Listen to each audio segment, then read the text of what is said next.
Hello guys, welcome to my channel. Episode की शुरुआत रणविजय से होती है। वो सारे घर वालों को बेहोश कर देता है और रानी से कहता है कि पता है मैंने कैसे किया। फिर बताता है कि पंडित जी ने घर आकर राजेश्वरी से कहा कि रणविजय ने मुझे उनके बेटे और बहू के लिए पूजा करने के लिए भेजा है। फिर राजेश्वरी कहती है कि वो घर पर नहीं है। फिर पंडित जी कहते हैं कि हम इसे शुरू कर सकते हैं, वो ठीक हो जाएगा। फिर रणविजय पंडित जी को पैसे देते हैं।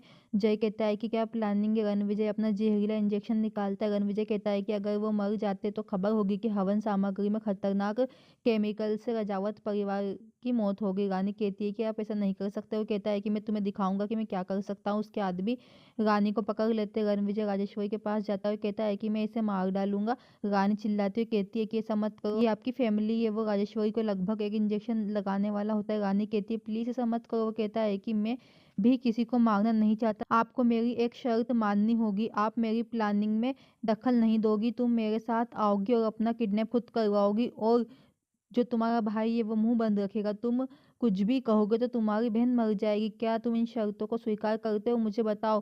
फिर कहता है कि समय खत्म, तुमने अभी तक फैसला नहीं किया। अब मैं इन्हें इंजेक्शन लगाऊंगा और सबसे पहले पिंकू को लगाऊंगा।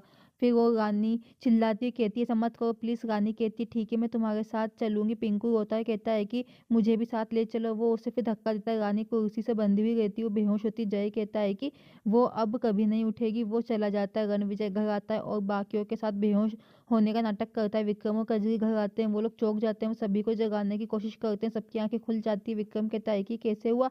रानी से कहती है कि हम हवन के लिए बैठे थे। वीर फिर देखता है कि क्लोरोफॉर्म की बदबू है। वो कहता है कि पंडित जी कहाँ है। राजेश्वरी कहती है कि आपने उसे रणविजय बुलाया था ना। वो कहता है कि मैं पूजा में विश्वास नहीं करता, यही कारण है कि मैं।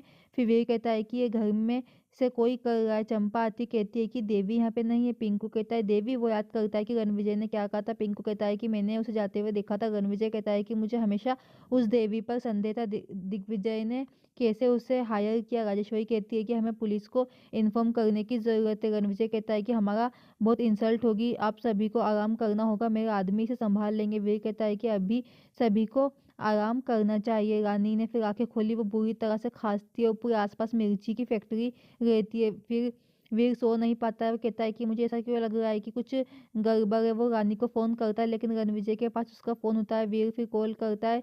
फिर वीर बोलता है कि रानी तुम कहाँ हो। फिर रानी रस्सियों को तोड़ने की कोशिश करती है। फिर रणविजय वीर को जवाब देता है कि मैं ठीक हूँ उसके मैसेज का और आपसे बाद में बात करूंगी। वीर सड़क पर आता है और कहता है कि रानी तुम कहाँ हो, मेरा दिल डूब रहा है। वो एक दुपट्टा देखता है। वीर फिर उसके पीछे जाता है और एक लड़की को देखता है और फिर वो एकदम गायब हो जाती है। वीर कहता है कि मैं तुम्हें रानी की तलाश में था और तुम यहाँ पे हो। वो फिर वापस उस लड़की को देखता है और एकदम नीचे गिर जाता है और फिर देखता है कि वो सपना देख रहा था और एकदम उठता है। वीर कहता है कि कुछ तो दिक्कत है, मुझे कुछ करना होगा। फिर रानी रस्सियों को तोड़ने की कोशिश करती है, वो गिर जाती है और बेहोश हो जाती है। रानी फिर एक क्षेत्र में से उजाला देखती है और फिर उसे पाने की कोशिश करती है। फिर रानी ने रस्सी तोड़ दी। वो खांसती है। रानी कहती है कि मैं कैसे निकलूं। रानी एक दरवाजा देखती है, वो उसे खोलने की कोशिश करती है लेकिन वो बंद है। रानी खांसती है। उसे फिर वहाँ पे मिर्ची दिखाई देती है जिसमें उसे खांसी हो रही है। रानी फिर उसे उठाती है। वो फिर सांस नहीं ले पाती। रानी फिर बोलती है कि उसे प्रोफेसर ने एक टेक्निक सिखाई थी कि इससे बम बन सकता है। फिर रानी